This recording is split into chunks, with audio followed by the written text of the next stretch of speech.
Hello, and welcome to our Wednesday webinar from the International Centre for Sustainable Carbon. My name is Benedicte, and I'm part of the communications team here. Our monthly webinars are based on our technical reports, which are available from our website, sustainable-carbon.org. Residents of member countries and employees of our sponsoring organizations can download our reports at no charge after a one-off registration on the website. I should just say please type any questions in the question box as we go along, and we'll answer at the end of the webinar. The subject for today's webinar is Prospects for Coal in Eastern Europe, presented by Stephen Mills. Over to you, Steve. Thank you, Benedicte. Hello, and welcome to today's webinar, in which we'll be visiting parts of Eastern Europe, a rather interesting and sometimes complex part of the world.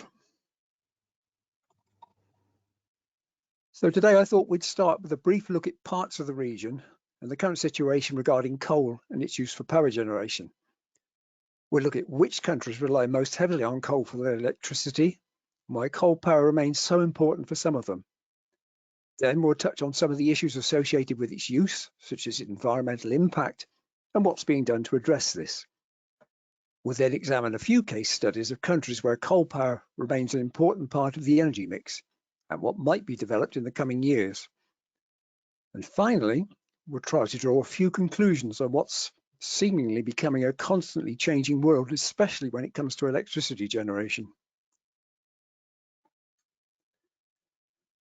But before we get underway, a brief word about the Centre and what we do. The ICSC is one of a number of autonomous collaborative partnerships known as technology collaboration programs, and we're organised under the auspices of the International Energy Agency. We're funded by a combination of national governments and corporate industrial organisations, and we provide independent information and analysis on how coal and other carbon-containing fuels can become a cleaner source of energy, compatible with the UN's Sustainable Development Goals, something we'll come to in a moment. There's a wealth of information freely available on our website, and if you'd like to know more, that's where I'd direct you to. So let's start with what's a seemingly straightforward question. What constitutes Eastern Europe? Well, the answer can be quite controversial, and the makeup can change, largely as a result of issues such as cultural, socio-economic and geographical associations, as well as international political alignments. Consequently, depending on the topic, a number of different countries sometimes fall under the umbrella term of Eastern Europe. These can include Albania, Belarus, Bosnia, and so on, and many others not shown here. Now, some of these countries are much more reliant on the use of coal, and our upcoming report focuses on a number that are not currently EU member states, but maintain an interest in coal mainly for power generation, heat production, and other various industrial applications. Now, we're all very aware that parts of the region have had a complex and often troubled history and continue to be shaped by both internal and external forces. Many factors often come into play, and we're talking here about things like political and economic alignments, disputes over territory and land annexation, and these split loyalties between major players such as the European Union and Russia. Now, obviously, the presence of the EU has a major impact on many countries within the region, and many have ambitions to eventually become members. Some already are, and this includes the likes of Bulgaria, the Czech Republic, Croatia, Hungary, Poland, Romania, and the Slovak Republic. Others are what are generally referred to as candidate countries. This includes countries such as Albania, Montenegro, North Macedonia, Serbia, and Turkey that are part way through the process of integrating EU legislation into national law. And there are also several others, such as Bosnia and Herzegovina and Kosovo, who are considered to be potential candidate countries, although they don't yet fulfill the requirements for EU membership. Now, to become an EU member state, countries are obligated to fully transpose and implement EU legislation by the time of their accession. Although under certain circumstances, the EU can grant certain time and scope limited transitional measures, for example, in the areas of industrial pollution and air quality. And indeed, a number of countries currently benefit from this arrangement. However, there is a requirement to eventually fall in with EU plans to meet prevailing emission limits and to decarbonise. Candidate countries must agree to the EU's plan for carbon neutrality by 2050. So in the region, we have a mix of all three, with various countries at different stages in the process.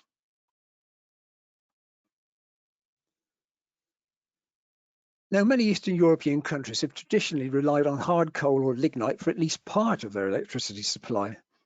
And despite aspirations in some to decarbonise their respective power sectors within the next few years, others are set on continuing its use. There could be a number of reasons for this, but most focus on cost and security of supply. So countries that currently use coal frequently cite combinations of the reasons shown here, for instance. There can also be other factors at play. For example, there's sometimes skepticism over the reliability and cost effectiveness of intermittent renewables, as well as concerns over potential job losses in the mining industry sector. In a number of countries, coal mining and power generation are major employers, and the threat of widespread job losses is a major factor. For example, in Ukraine, nearly 56,000 workers are employed directly in coal mining, with a further 40,700 in power plants. In Bosnia, more than 14,000 are engaged in mining and another 2,500 in power plants. In Serbia, the figures are 12,300 and 2,900 respectively. And in Turkey, well, coal mining directly employs around 25,000, with a further 8,000 working in coal power plants. The number of jobs is also significant in more modest coal uses, such as Kosovo, North Macedonia, and Montenegro. But again, these run into the thousands. So we're talking about a lot of jobs here in places where often suitable alternative employment can be very hard to find. Now, not all countries in the region depend heavily on coal for their power generation. For example, use in Albania, Moldova, and Belarus is currently minimal or non-existent. Some countries are lucky enough to have access to natural gas or have significant hydro generation, but not all do. And where suitable alternatives are lacking, coal and lignite have long been the backbone of their power sectors. For instance, Kosovo gets nearly all of its electricity from coal power plants, and similarly many others rely on it to meet a significant proportion of their electricity demand. Now, most wealthier Western countries are increasing their dependence on intermittent renewables. However, Eastern European countries tend to be poorer and in some cases have had little option but to continue relying on electricity generated by their hard coal and lignite-fired plants. Many simply don't have the resources to completely replace their coal capacity with sustainable, affordable alternatives, even where coal plants are outdated and polluting and, in an ideal world, would have been taken out of service many years ago. Now, at the moment, there are around 50 major coal-fired power plants currently operating in the Western Balkans and Ukraine, with a total installed capacity of around 35 gigawatts. Roughly 3/4 of these plants, amounting to around 26 gigawatts, are hard coal-fired and located in Ukraine. The remaining 8.7 gigawatts fire indigenous lignite and are scattered mainly across Serbia, Bosnia, Kosovo, North Macedonia, and Montenegro. Turkey is the biggest regional coal power user, with over 25 individual major plants totaling around 20 gigawatts of installed capacity.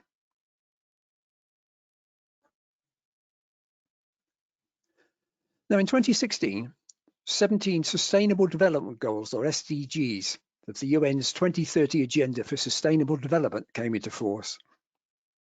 Over a 15-year period, through a series of activities, efforts are being made to end all forms of poverty and improve the quality of life for many people.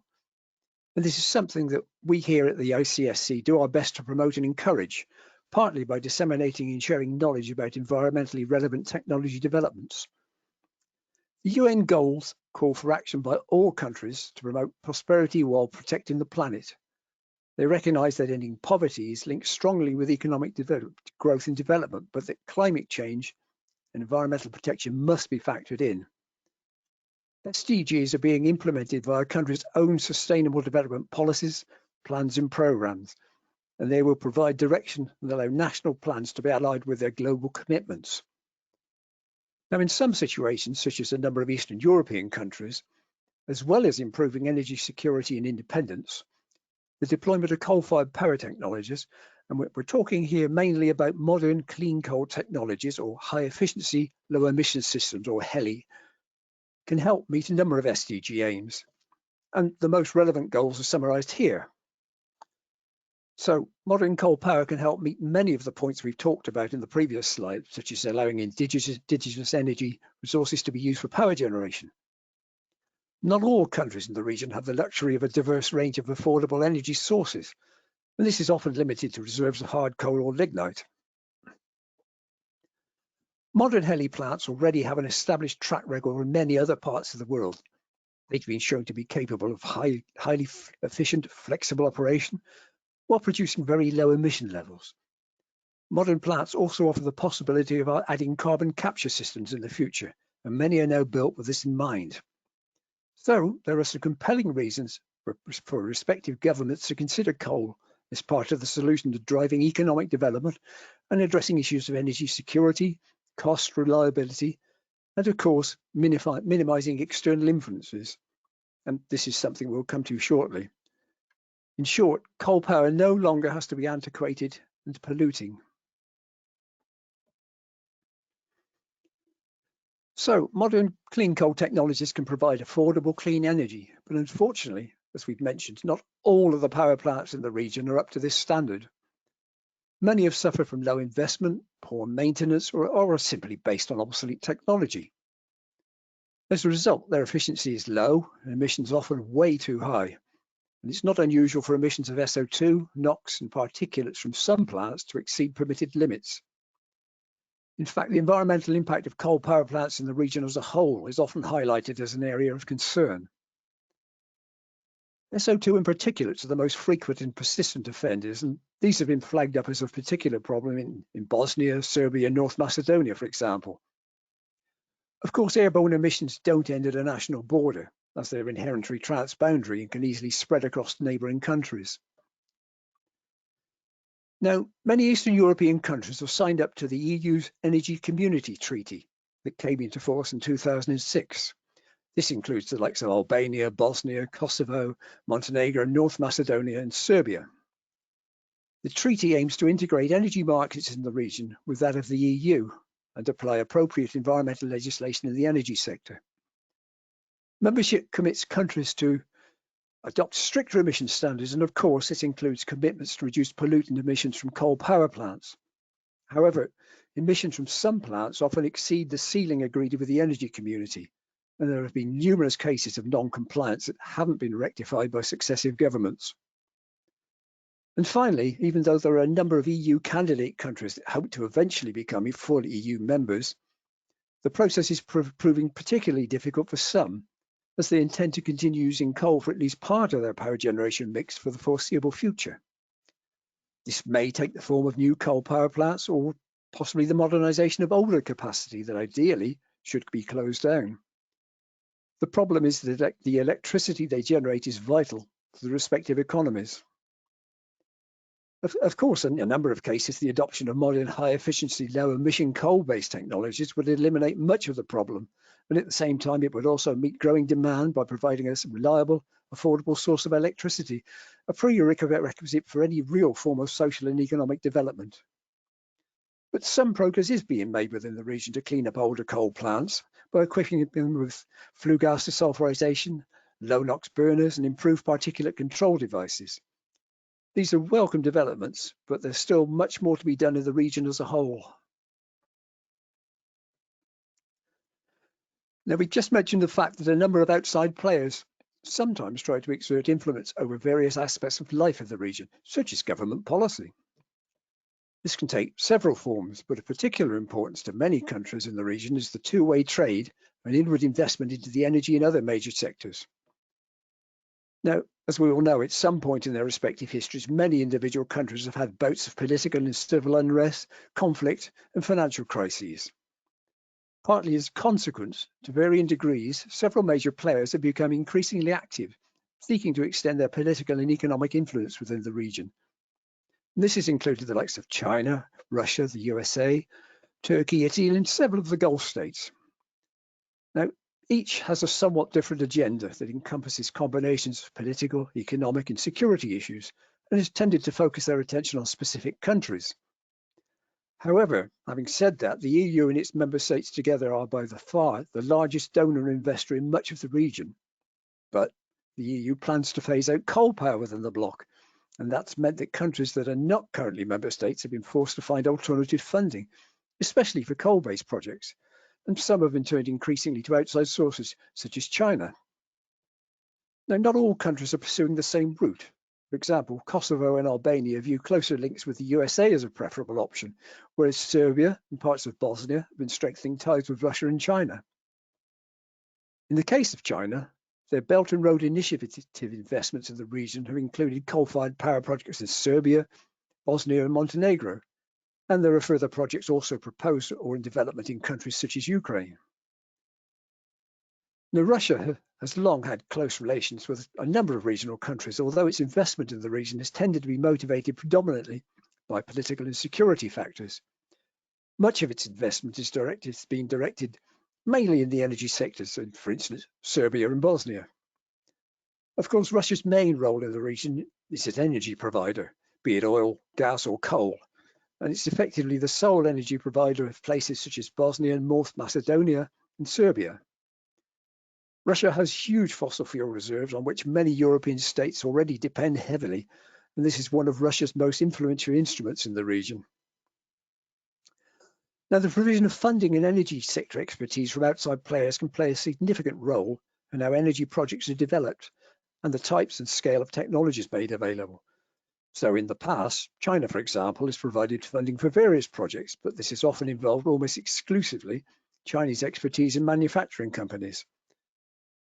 Quite how future projects might proceed is yet to be determined, as given China's recent announcement that it will pull back from funding new overseas coal power projects. So today's webinar is based on the Centre's forthcoming report that looks into the situation in a number of countries in the region. We focused on selected ones that are not currently members of the EU, that have an interest in coal or may continue to do so in the future, or are likely to maintain its use for some time, particularly for power generations. And these are the countries selected. We're exploring a range of different national circumstances, covering countries where coal use is low at the moment, to others that rely heavily on it, on their indigenous coal resources for most of their electricity generation. So we'll move on now and look at a few case studies.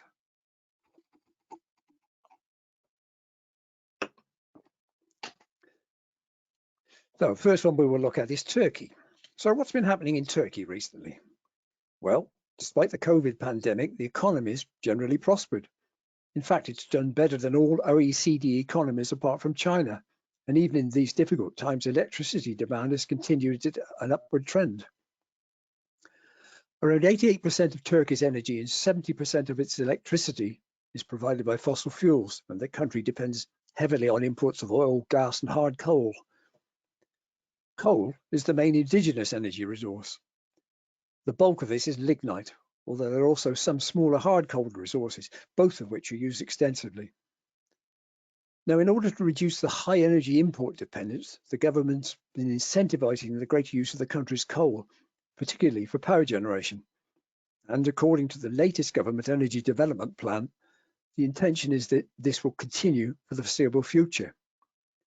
For some years now, the government's been driving this process forward through an extensive program of coal exploration, power generation development, and increased R&D activities. Domestic coal production has been climbing, and not long ago it exceeded 102 million tonnes in a year. But more is needed, and in a typical year, a further 35 million tonnes of hard coal is also imported, mainly destined for power plants. Now, for some years, Turkey's electricity demand has increased steadily, driven by things such as population growth and a fairly steady economic development. The power sector has a total installed generating capacity of around 98 gigawatts, with coal-based plants making up about 20 gigawatts of this total. This makes the country the biggest coal-fired power producer in the Middle East. Of this 20 gigawatts, hard coal-fired plants total around 9 gigawatts, with the remainder firing domestic lignite. Overall, hard coal and lignite power plants generally produce at least a third of the country's electricity. Around half the coal-fired capacity is based on older subcritical technology, although a further 5 gigawatts of newer capacity is based on supercritical. And Turkey also has one ultra-supercritical plant in operation, a 1.32 gigawatt plant that came online in 2017. China was heavily involved with the project, just one of a number in the region. Now, the Turkish Ministry for Energy and Natural Resources has long viewed the expansion of coal power a policy priority and has introduced various measures to help incentivize the construction of new coal power plants.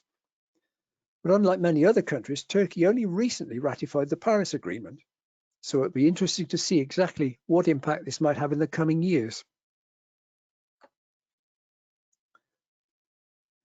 So, as we've just heard, the expansion of coal power and coal power generation forms an important part of the current government's strategy. And there are a number of coal power projects at various stages in their development. Turkey represents the largest potential grouping of new coal-fired power plants outside India and China. And there are somewhere between 37 and 44 gigawatts of coal power projects in the pipeline, many of which are slated to fire indigenous lignite. There are around 16 or 17 lignite-fired projects proposed or in development, ranging from as low as 135 megawatts up to 3.5 gigawatts, although many of these have yet to reach the construction stage. As a result of things such as funding issues and environmental concerns, some have been delayed or cancelled. In fact, the most recent development was the cancellation of 3 proposed projects with a combined total of 3 gigawatts. But despite this, the government seems set to continue its reliance on coal as part of the electricity mix for the foreseeable future. Unfortunately, there appears to be something of a commitment to adopting the best available technology, which should help ensure high generating efficiencies and low environmental impact. By way of example, one of the bigger projects currently underway is the HELE power plant in Adana. This $2 billion plant is being developed as part of the Chinese Belt and Road Initiative and comprises 2 660 megawatt USC units firing imported coal. It has a design gross efficiency of nearly 45.6%. The project is China's largest direct involvement and investment in Turkey, with financing being provided by a number of Chinese banks. Turkey views China as a key partner in its attempt to grow its domestic energy industry, and China considers Turkey to be an important part of its BRI program, both for its natural resources and its strategic location at the crossroads of Europe and Asia. Chinese involvement was also expected in a number of other Turkish power projects, but it's not yet clear what impact their recent pullback from funding of overseas projects might have. So let's move on to a more modest-sized economy, Serbia. Well, Serbia has a significant amount of coal that it's long relied on to meet its energy demand. The main indigenous resource is lignite, and the country has around 7 gigawatts of proven deposits located mainly in 2 basins. It relies on this for nearly half of its total primary energy supply, plus a sizable proportion of its electricity. EPS, the main national power generator, produces up to 40 million tons a year of lignite, used mainly in 3 of its major power plants. Now, in 2009, Serbia applied to become an EU accession country, and since then, negotiations have continued with the possibility of EU membership by the mid-2020s. However, things aren't necessarily going too well on that front, and the current government is taking a direction where it feels that membership may no longer be in the country's political or economic interests. There are a number of reasons behind this change in direction that include, to a degree, some public distrust of the EU, ongoing disagreements over Kosovo, and increasingly close economic links with China and Russia. Links with Russia are perhaps understandably quite strong, as the country depends heavily on Russia for much of its oil and natural gas.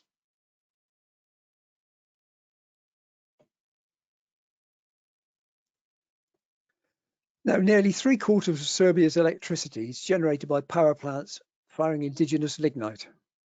Most of the balance is provided by hydro, but this assumes that adequate water is always available, which it isn't. The power sector is dominated by 6 main lignite-fired subcritical power plants, all owned and operated by EPS, and these generate more than 50% of the country's electricity. Some units are now outdated and polluting, and ideally should be closed. However, some efforts to improve the situation are underway. For example, in 2014, a loan agreement was signed by the Serbian government and the Exim Bank of China for a $716 million project for a new 350 megawatt supercritical unit at the existing Kostolac power plant. China Machinery Engineering Corporation is leading this new unit's construction, which is due online by the middle of this decade. There's also a second Kostolac project being developed, again with Chinese involvement. This is yet another BRI project and is expected to have a capacity of up to 400 megawatts. This particular project has had something of a checkered past, but was revived by the Serbian government in 2020, with EPS signing a preliminary agreement with Power China for the new unit. The intention is that once operational, 324 megawatts of older, obsolete coal capacity can be shut down, now replaced by much more efficient and cleaner coal-based generating capacity. Plant construction is expected to start in the next year or so. Now, alongside this, there are also possibly up to a further 5 lignite-fired power projects being considered, and a number of remedial measures such as fitting FGD existing plants are underway. The government's 15-year National Spatial Plan envisages the continued use of lignite for power generation and foresees the possible development of a number of new projects firing either lignite or natural gas. Despite planned increases in renewables and gas, Serbia's government is maintaining its commitment to lignite for power generation. It views it as necessary for providing stability to the country's energy system and argues that it won't be possible to entirely replace lignite in the foreseeable future. According to the Serbian energy strategy, coal will remain the country's main source of energy for some time.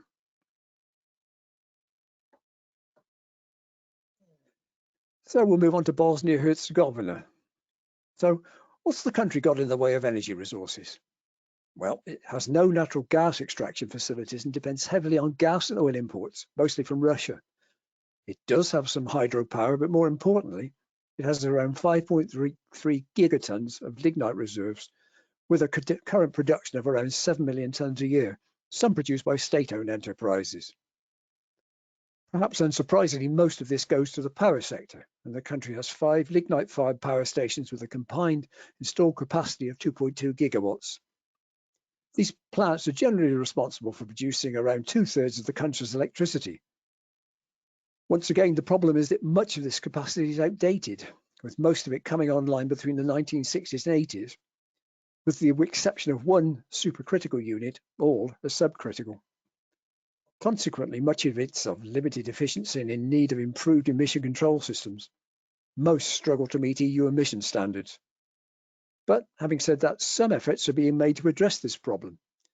These have included a recent FGD installation, plus various upgrades on some other units that have included boiler upgrades, plus the installation of low NOx burners and improved particulate control systems. The FGD retrofit was undertaken at what was formerly one of the most polluting units in the Balkans, and fortunately has reduced SO2 emissions massively. This $88 million project was largely supplied, built and funded by Japanese organizations, and more upgrading projects are planned in the sector in the future. So as we just heard, there are currently 5 main lignite-powered power plants that generate around up to 2/3 of the country's electricity. But the government wants to increase generating capacity over the next decade, and as part of this would like to build 4 new lignite plants. It considers coal and lignite power to be essential for maintaining the country's energy security and for affordability of electricity. There are actually possibly up to 7 projects under consideration, ranging in scale from between 300 and 750 megawatts. Most of these are still at early stages, and in some cases, possible start dates not for some years. Some were planned to involve Chinese funding, so it remains to be seen what alternative arrangements might be put in place for the future. For example, Russia is potentially involved in several projects, and their role could change somewhat. Now, the new Tuzla 7 project is currently the one that's made the most progress. This is a new 450 megawatt supercritical unit that, when complete, will allow for the closure of several old outdated units at the plant. Localized pollution should be greatly reduced, as emissions will be managed by a suite of modern control systems. The combination of Bosnian and Chinese organizations are building the plant, and the Chinese Exim Bank is providing much of the finance. The new unit's expected to come online in 2024, and as well as replacing outdated and polluting capacity, it'll improve energy supply security and also provide thermal energy for 2 cities in the vicinity. So looking to the future, it seems coal power is unlikely to disappear anytime soon, as the government regards it as indeed do the energy sector in general, as having a major role in the country's future economic development. And despite the aim of eventually becoming an EU member state, and therefore the requirement to phase out coal power, the government of Bosnia is actively pursuing a number of coal power projects. Realistically, it's difficult to see what secure, affordable alternatives it has.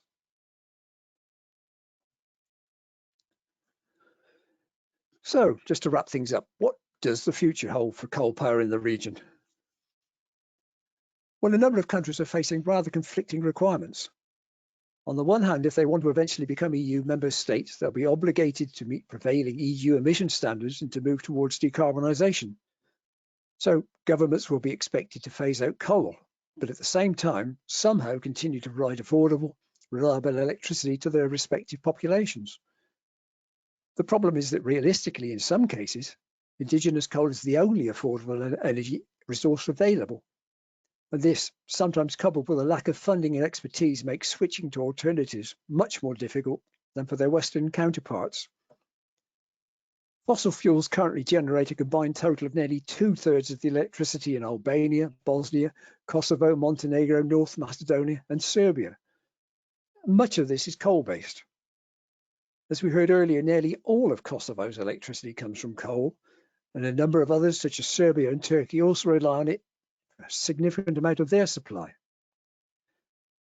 Some regional governments are being encouraged to replace coal power with intermittent renewables, perhaps coupled with storage.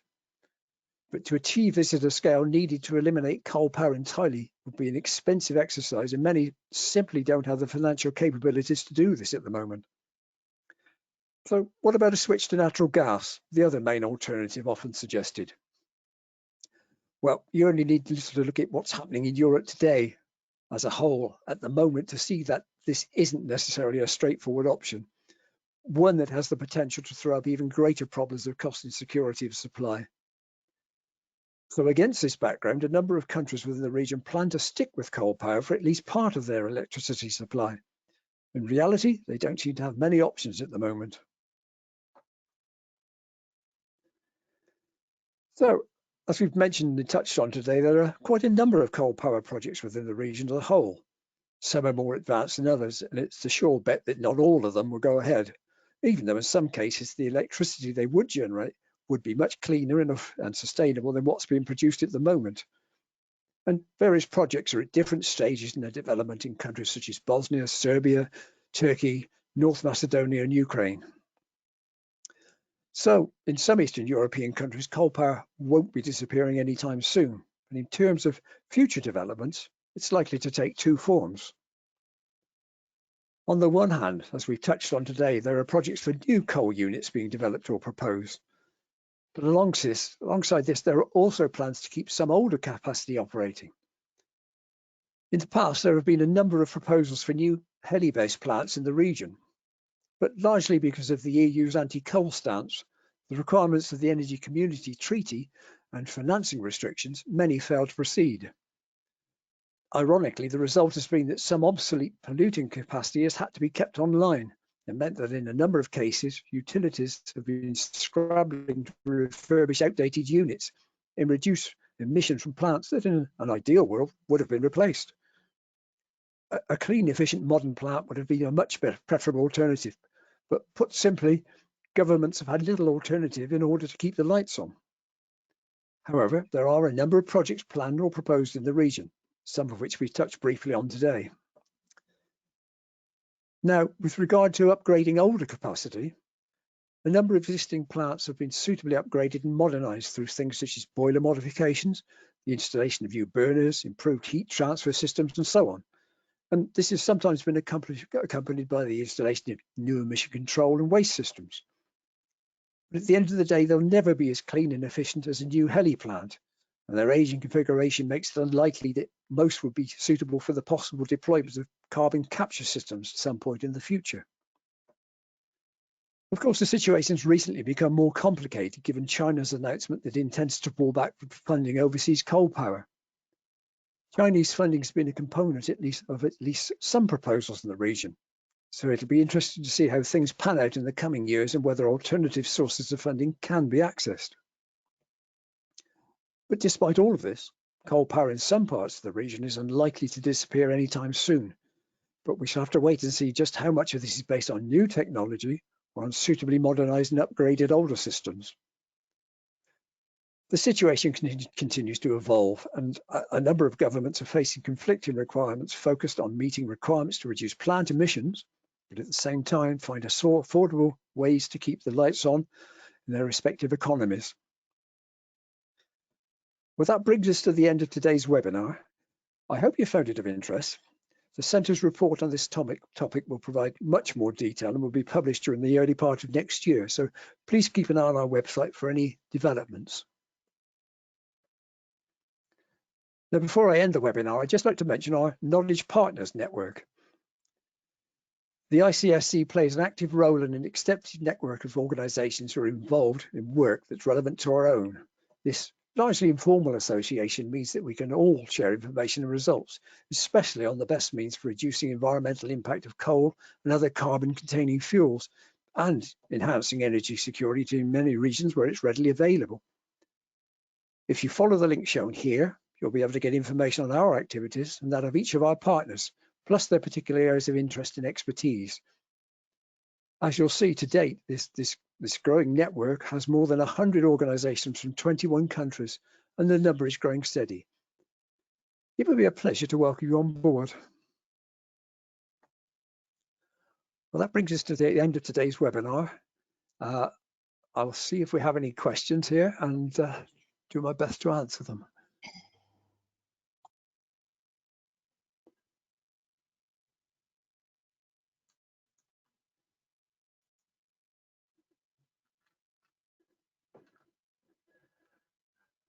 Yeah, we have a number of questions here. It looks like Eastern Europe cannot meet the target of emission related to carbon neutrality by 2050. It's a very serious problem, isn't it? What do you think of the situation? It's a difficult situation. Certainly some countries aren't going to meet this, the aim of carbon neutrality without significant external help. Clearly, the EU would like them all to, as soon as possible, close down their coal-fired capacity and replace it with largely with renewables. But as I touched on today, it's very difficult from a financial point of view for some of these countries to actually achieve this.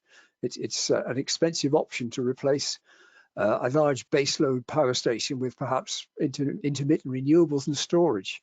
As I also touched on, natural gas is also proposed as a transition fuel, at least for some of these, but that raises serious concerns of energy security and reliance on outside sources. And as I also mentioned, it's a significant problem across most of Europe today. So it's not an easy answer to this one, but I think, as I've mentioned a number of times today, I think coal power is going to survive in some of these countries for quite a lot longer than some people would like.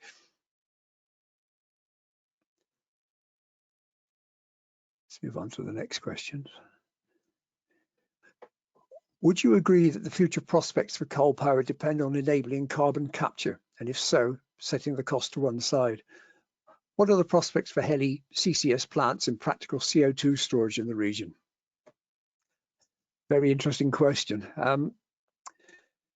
It's difficult now, and it's becoming increasingly difficult with funding, particularly for some of the countries to replace the old outdated capacity they've got with new HELE-based plant, particularly where carbon capture systems are applicable. It's going to be exceedingly difficult for some of them. They just really don't have the resources. So as I've mentioned, they will be relying heavily on external sources of funding. And really, in the last decade or so, a lot of this has come from China. Now, given China's change of tack on this front, it's not quite clear what projects will proceed. There are a number of what can be termed HELE projects in the region that are really not actually underway yet, but they're in the pipeline. So without knowing exactly what arrangements the respective governments and China have made on these projects regarding funding, it's not sure which may still go ahead and which may not. I guess it will depend on what paperwork has been signed and at what point. So some will are likely to proceed with Chinese funding, whereas others probably won't, which means, as I've mentioned, other sources will have to be accessed if this is to go ahead. Certainly HELE and CCS plants are not a cheap option, but they would be a clean option, and they would allow the use of indigenous resources, which is something that figures very high on many of the agendas of governments in the region. They're very uncomfortable at the high reliance on imported energy supplies, particularly from places like Russia, as obviously that often has strings attached to them.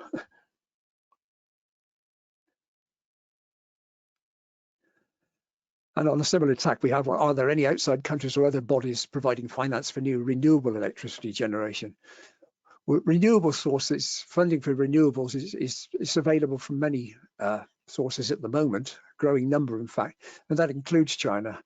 China is changing direction somewhat, as we obviously know now that it's moving away from funding overseas coal plants, but it is directing money more directly towards some renewable projects, and it is involved as a potential back of some renewable projects in Eastern Europe. I suspect the number is likely to grow. In terms of financing from outside sources, China, again, I suspect is going to be a major one when it comes to renewable energy.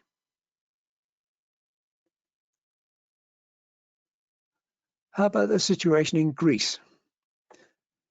Well, Greece is an interesting one because traditionally they've long relied on the indigenous lignite, but over the last 5 to 10 years, obviously there's been a significant move away from using lignite towards using renewables. Greece is quite fortunate in some respects. It has a fairly good resources in terms of wind power and also solar. So in some respects, it would be somewhat easier in Greece to switch from coal to renewables. But it still doesn't get around the issue of you need a reliable baseload supply of electricity. And traditionally, some of the lignite plants have been responsible for this. There are one or two plants that I suspect will continue operating, lignite-fired plants in Greece, for some years to come. One is relatively new, and another one is not much behind it. So I suspect they'll be operating for some years to come. Although obviously the EU is pushing strongly the greater uptake of renewables in Greece.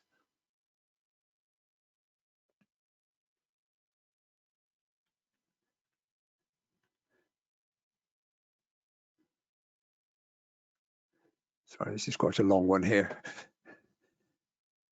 All countries mentioned seem to have not even started the CCUS studies, which is also needed for all the industrial applications. Do you see opportunity for technology used for implementation? Oh, sorry, that's the next one. Yes, all countries mentioned seem to have not even started CCS studies. Yep, that's largely true. Again, I think the limitations have been resources, lack of expertise. For these sort of projects to go ahead, I think are going to involve external aid in either finance or expertise and construction abilities. It doesn't help that many of the power sectors in some of these countries are quite small as well. So clearly there's not the attraction there for commercial organizations to get too heavily involved in it. But there are certainly opportunities there, I think, for starting studies and getting them underway. And I think that would be a useful impetus in perhaps driving forward some of the coal projects we've talked about. As I mentioned elsewhere in the world, many HELE coal-fired plants these days are being built with the addition of carbon capture systems in mind. And if some of these new HELE projects proposed in Eastern Europe do proceed, it would be good to at least have that on board.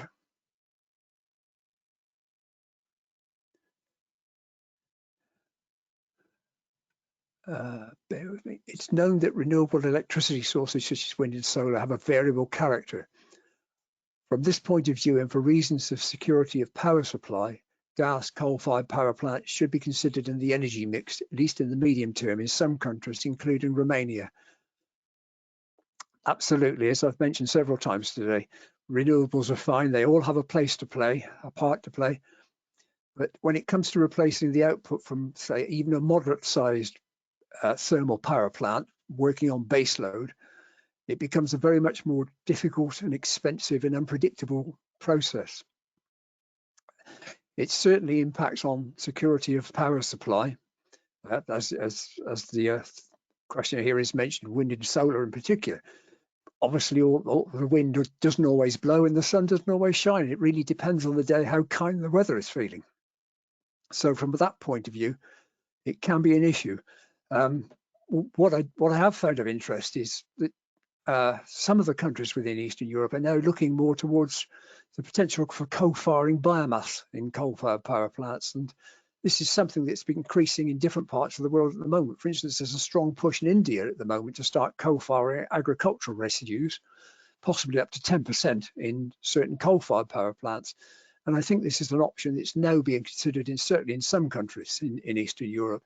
I think it's an interesting one in terms of renewable energy, because not only would it supply jobs and develop a supply chain, it would also increase sort of income for sort of agriculture and farmers in those particular countries. And at the same time, of course, it would be a mitigation for CO2 emissions. In fact, someone has just added a question: do you see co-firing waste as a viable option? Again, yes. This is something that here at the centre we are beginning to look at more and more. Any carbon-containing material does have the potential to be a useful coal-firing fuel. Admittedly, most of these things are based on sort of woody biomass, for instance, or straw or agricultural residues and so on. But there are certain waste streams out there that are really not being used very much at the moment, and with suitable treatment and segregation would make a viable option as a co-firing fuel. Another question here: are all these countries interconnected electrically with their neighbours? Many of them are. This brings up an interesting conundrum for some of them, because some countries, even EU member states, are importing electricity from some of these Eastern European countries with full knowledge that a lot of the electricity they are exporting is actually being produced by coal-fired power plants within those Eastern European countries. And this is something that the EU is well aware of, and it's trying to make efforts to sort of stymie this. But at the moment, many of these countries are interconnected and rely heavily on electricity imports from their neighbours. And as I mentioned, some of this is certainly coming from coal-fired power plants. Well, that's brought us to the end of the questions. If anyone has any more, please just email them to me and I'll do my best to answer them outside of the today's webinar. So thank you very much for your attention. I hope you found this of interest, and I look forward to speaking to some of you in the future again. Thank you. Thank you so much, Steve. Thank you. And all that's left for me to say is the slides from this webinar will be available to download from the webinar page of our website shortly. The next webinar from us will be on the 19th of January 2022 on methanol production and markets, and will be presented by Dr. Maggie Beatrice Mutica. Thank you all for joining us today, and goodbye.